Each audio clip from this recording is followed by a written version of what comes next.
जी classes में एक बार फिर आप सबका स्वागत करता हूं। स्टूडेंट, आज हम बात करेंगे सेट फर्स्ट 56/4/1। अब कई बच्चों के मेरे पास कमेंट आता है, सर हमारे सेट में ये क्वेश्चन नहीं है। तो बेटा सेट 1 ये अलग जोन का है, सीबीएसई के डिफरेंट डिफरेंट जोन है। अब ये जिस जोन का है वहां का मैं आपको सोल्यूशन दे रहा हूँ। हो सकता है कोई बच्चा तमिलनाडु के हो, उसका सेट 1 कुछ और हो, तो वो भी आप मुझे पीडीएफ फाइल व्हाट्सअप कर सकते हैं और मैं उसका सॉल्यूशन भी आपको प्रोवाइड कर दूंगा। तो बात करते हैं अभी सेट फर्स्ट 56/4/1 की। तो इसमें जो हम अगर फर्स्ट क्वेश्चन देखें बेटा, वो किसके ऊपर है, तो वो हमारा खोरलोश लॉ के ऊपर दिया हुआ है कि आपको क्या दिया हुआ है, मोलर आयनिक कंडक्टिविटी कैल्शियम और क्लोरीन आयन की गिवन है। और कह रहा है कि हमें बताओ कि limiting molar conductivity calcium chloride की क्या होगी। तो आप लोगों ने पढ़ रखा है molar conductivity of calcium chloride क्या होगा बेटा, ionic conductivity of calcium ion plus 2 into ionic conductivity of Cl negative ion. अब 2 से इसको मल्टीप्लाई कर देंगे, इन दोनों को जोड़ देंगे, तो ऑप्शन डी आपका क्या आएगा, यहाँ पे करेक्ट आंसर आएगा। इसलिए आपका फर्स्ट का डी आएगा। सेकंड क्वेश्चन को देखें, आपका कैनिजारो रिएक्शन है। कैनिजारो रिएक्शन में अल्कोहल बनता है और पोटाशियम का साल्ट बनता है, क्योंकि यहाँ पे क्यू एच लिया है। सोडियम लिया होता तो सोडियम का साल्ट बनता है, तो पोटाशियम फॉर्मेट। ऑप्शन ए आपका क्या है, करेक्ट है। Which of the following acid represent vitamin c, तो एस्कोर्बिक एसिड। ठीक है।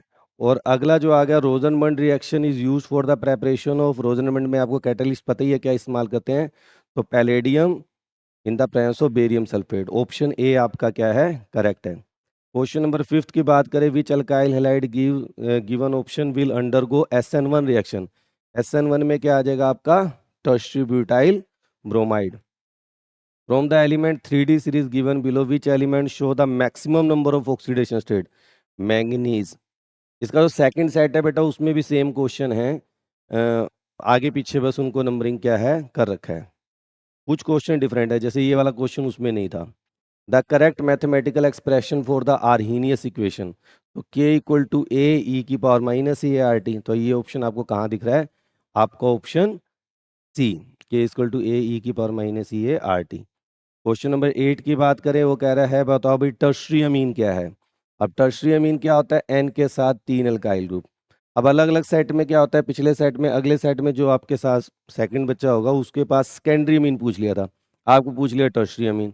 तो टर्शरी अमीन कहाँ दिख रहा है, ये दिख रहा है 3 अल्काइल ग्रुप है। ऑप्शन ए आपका क्या है, करेक्ट है। नेक्स्ट है nucleophilic addition reaction of Grignard agent to ketone. Ketone के साथ करके आपको पता होना चाहिए बेटा, कीटोन के साथ ग्रिग्नार्ड एजेंट क्या करता है, टर्शियरी अल्कोहल की फॉर्मेशन करता है। नेक्स्ट आपको जीरो ऑर्डर का कर्व दे रखा है बेटा, जीरो ऑर्डर कर्व में स्लोप क्या होता है हमें याद वैसे ही रहता है, माइनस के, और इंटरसेप्ट क्या हो जाएगा आर नोट। इसलिए आपको ऑप्शन बी क्या है यहाँ पे, करेक्ट है। उसके बाद अगर हम बात करते हैं क्वेश्चन नंबर 11 की, match the reagent required for the given reaction, तो यहाँ पे आपका ऑप्शन ए क्या है बेटा, करेक्ट है। क्योंकि oxidation of primary alcohol to, इसके लिए पीसीसी आर, आर केवल फर्स्ट के साथ ही, आपका ऑप्शन ए करेक्ट है।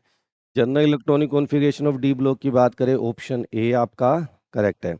अब एसेशन इनिंग पे आ जाते हैं बेटा, तो पहला एसेशन इनिंग क्या है, para nitrophenol is less acidic then phenol, गलत। नाइट्रो ग्रुप लगा हुआ है, माइनस आई इफेक्ट है, ज़्यादा होगा। नाइट्रो ग्रुप इज इलेक्ट्रॉन, ये सही, पहला गलत दूसरा गई, तो ऑप्शन डी आपका यहाँ पे क्या हो जाएगा, आएगा 13 का डी। उसके बाद अगर हम क्वेश्चन नंबर 14 पे आते हैं बेटा, benzoic acid does not undergo Friedel craft reaction, सही कह रहा है और ये भी सही कह रहा है, इसलिए आपका ऑप्शन ए यहाँ पर बनेगा। नेक्स्ट बात करें, फ्रक्टोज रिड्यूसिंग शुगर, सही कह रहा है, फ्रक्टोज डज नॉट गलत कह रहा है, तो ऑप्शन सी आपका क्या है, करेक्ट आंसर आएगा। क्वेश्चन नंबर 16 को देख लें, तो वो कह रहा है डैनियल सेल के लिए ई नोट सेल की वैल्यू 1.1 वोल्ट होती है, बिल्कुल सही है। If the external opposing potential is more than 1.1 volt, तो क्या होगा, पहले इलेक्ट्रॉन फ्लो कर रहा था जिंक से कॉपर, अब इलेक्ट्रॉन फ्लो करेगा कॉपर टू जिंक, वो यही कह रहा है, यानी पहली बात बिल्कुल सही कह रहा है। Reason, cell act as galvanic cell, नहीं गैल्वेनिक सेल तो ये है ही, ये act as a electrolytic cell करेगा, इसलिए आपका पहला सही है दूसरा गलत, ऑप्शन सी आपका क्या है यहाँ पे आंसर आएगा। तो अगर किसी बच्चे के पास कोई और सेट है और उसका सॉल्यूशन आपको नहीं मिल रहा, पहली बात तो आप मेरे प्लेलिस्ट में ढूंढ लें, आंसर वहाँ पे मिल जाएगा आपको सेट, और नहीं मिलता तो उसका पीडीएफ फाइल आप मेरे को व्हाट्सअप कर दें, कमेंट बॉक्स में बता देंगे, मैं आपको आपका व्हाट्सअप नंबर प्रोवाइड कर दूंगा। Thank you, have a nice day.